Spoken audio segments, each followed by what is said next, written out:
Alright guys, here's a rare one for you. Rila and me, completely on the same page. Yeah, 100% in agreement. For once. I know!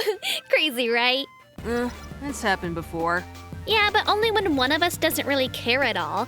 This time we're completely in sync. Like, well... Twins? Yeah, that! If only, right? I swear to God, if you bring up that 5 minutes one more time... So, let's get started. In case you didn't look at the thumbnail, or read the title, today's anime is... Riley? Look, the Japanese title's long and I don't really feel like it. Carry on. So cooperative. It's Beautiful Bones, Sakurako-san's investigation.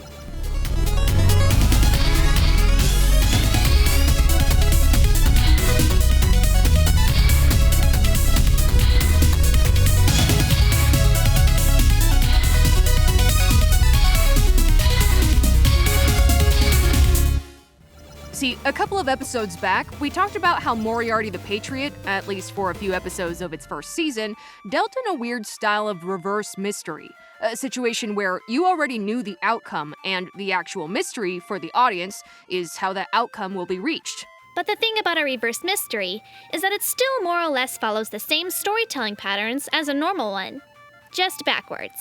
The audience is given clues and has to figure out how they all connect before the episode tells you. Not every mystery follows this pattern, however. There are other subtypes that play by their own rulebook almost entirely. Today's example is something we like to call a personal mystery. This is a style that tends to come up when your lead investigator in the series is either an absolute genius or some sort of extreme specialist. When you think about it, if a case requires a character like that to solve it, then it wouldn't make a whole lot of sense for the audience to be able to figure it out themselves.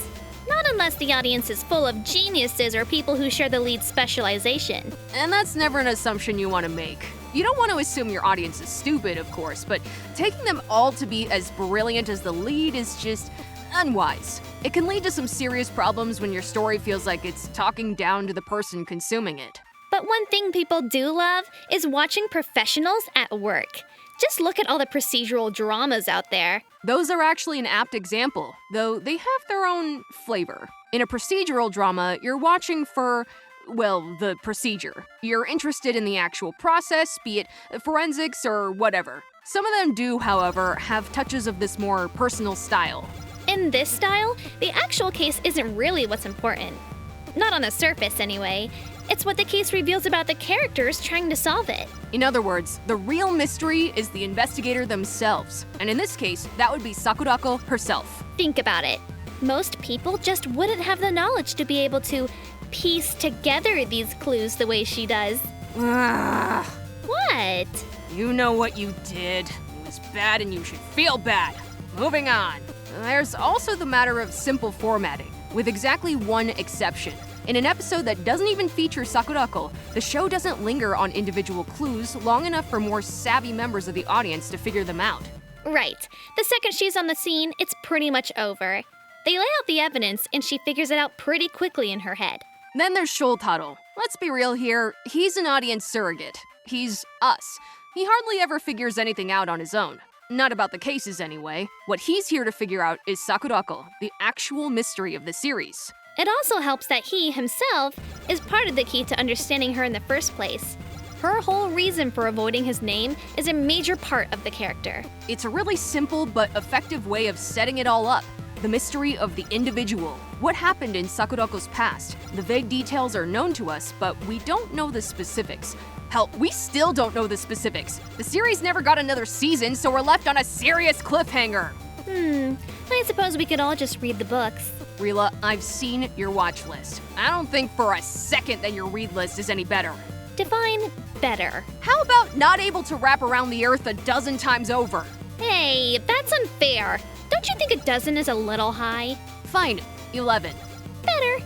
Anyway, the series does pepper in a few other types of mysteries, but figuring out Sakurako and what makes her tick is the big one. And it makes sense that it'd be that way. After all, it can be really difficult to identify with these galaxy brain types. At the same time, the eccentric genius isn't really the sort of fantasy people can easily turn to for escapism, because it requires, well, thinking, at least in order to be believable. This is the problem Sherlock Holmes stories have had for years, especially in the more modern stories.